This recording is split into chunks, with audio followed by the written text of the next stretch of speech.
Hi, and welcome back. This is section 1.4.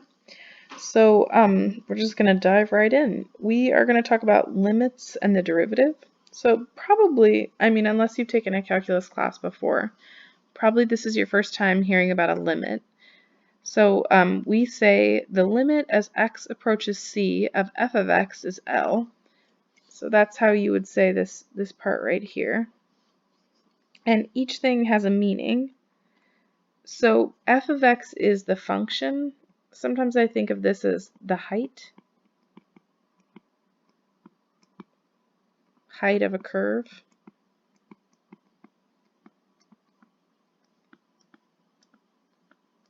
So like I'll make like a drawing down here. Ooh, that came out a little funny.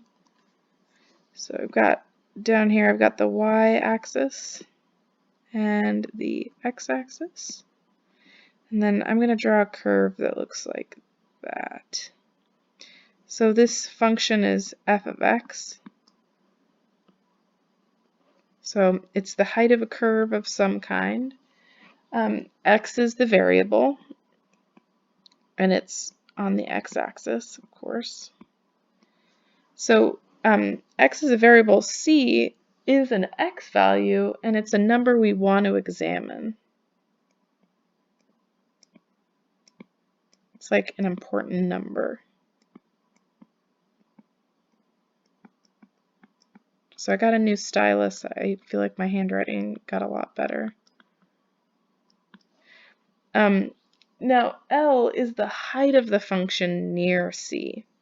So notice how my function sort of like around C here. I just made up where C is. It's got like kind of a vague height, and that's this height here is L. So L is the height of the function near C.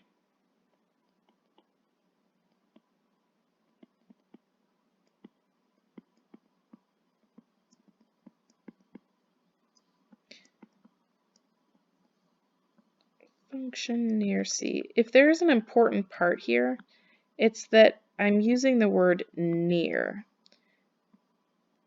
I didn't say at C, I said near C. So that's something to keep in mind. Near C. It actually doesn't matter what's happening at C. It's what happens near C. So down here I've got a couple ideas that I wanted to go over with you. So what are limits?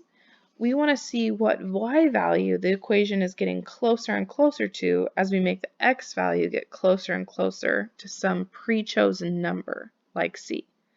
So as I choose points that are closer and closer and closer to C, the function appears to be getting closer and closer to a height of L. That makes any sense. This part is so important. So I'm going to say it and then write it. It doesn't matter what happens at exactly C. It only matters what happens near C. It doesn't matter what happens at C.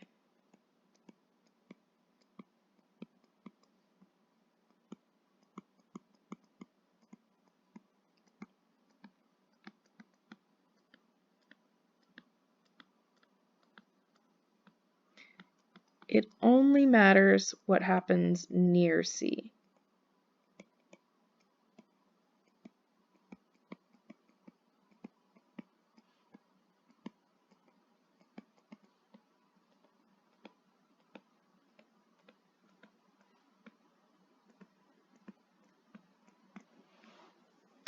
So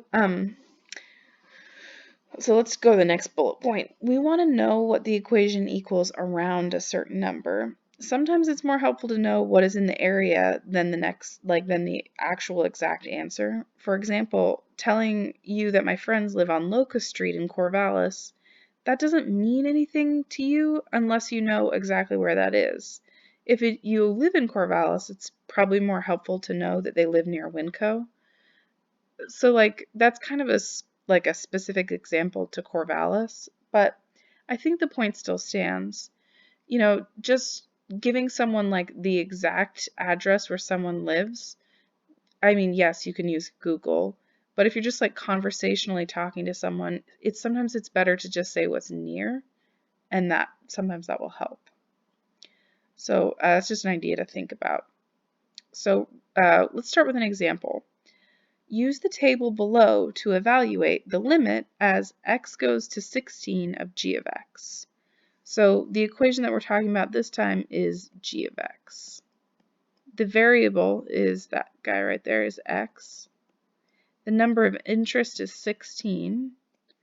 And the limit is what is like corresponding to. So for 16, this is the number of interest. And what's happening around that is negative 4.449 and negative 4.501. So like if you had to guess, like if you just had to fill in what goes in that black spot right there, I would assume it's going to be between these two numbers. And I'd guess that's negative 4.5. So my guess is that the limit is negative 4.5. So let me erase a little bit.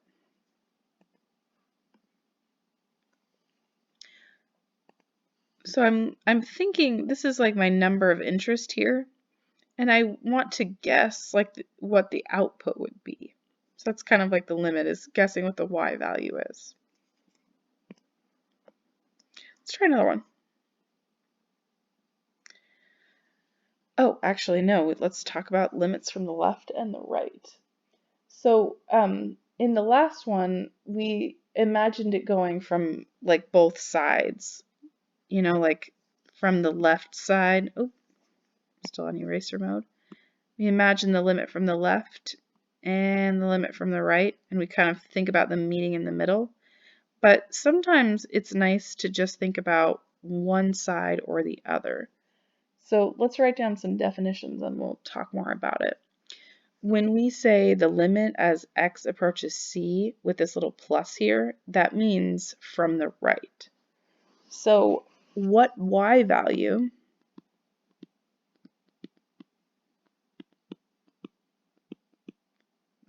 is f of x approaching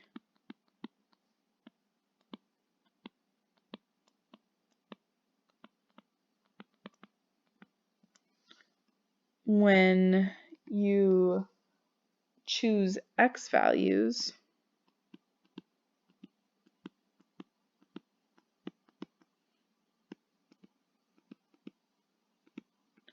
really close to c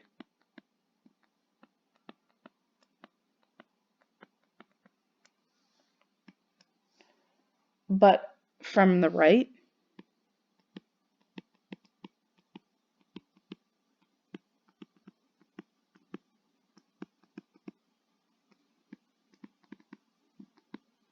So let's read that again. So what y value is f of x approaching when, oops, I forgot a whole, when you choose x values really close to c, but only from the right. So as you would guess, the limit as x goes to c from the negative or from the left of f of x means the same thing but left. What y value is f of x approaching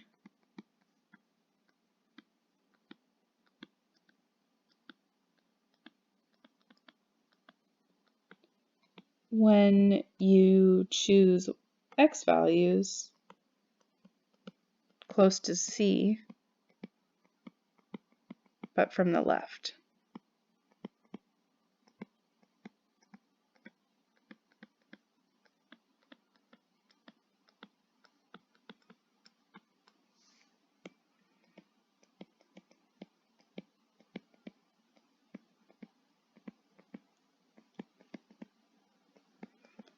Okay, so keep that definition in mind. Let's read a little bit more. So in order for a limit to exist, the numbers on either side of our number of interest need to be the same. Like in the previous example, if I told you that my friends lived right next to Kidder Hall and they live right next to the White House, that would be confusing. So by the way, if you're not an on-campus student, like a different way to say this would be, Like, suppose I told you that I have one home, I only own one home, and that home is in Seattle and it's also in New York. That would not make any sense. Those you can't, that would have to be an awfully big house if it was so big that it was in Seattle and in New York. It just doesn't make sense because those things are so far apart. If the numbers don't match up on both sides, the information isn't helpful and the limit doesn't exist. So if the limit as x goes to c from the right of f of x equals L, and the limit as x goes to c of f of x equals, excuse me, if the limit as x goes to c from the left of f of x equals L, then the limit as x goes to c from both sides is equal to L. So let's try to put that into practice because it is kind of weird, the idea of from the left and from the right. So let's try a problem and see if we can get it. So for this one, I want to evaluate the limit as x goes to 3 of 2x plus 1. So the equation is 2x plus 1. The variable is x. The number of interest is 3. So 3 is right here. That's my number of interest. So as I choose x values very close to 3, the y values seem to be approaching 7. So that's what I think the limit is 7. Now if I think about it from the left, so 3 is right here. Oops, that's a very curvy line, but so left is over here, right is over here. B, my bad. I meant R. So right is over here. So I'm basically ignoring the right side completely. Now, as I choose x values that are getting closer and closer to 3 from the right, the y values are getting closer and closer to what looks like the number 7. And this also matches up. So actually, let's erase that because that looks kind of crazy.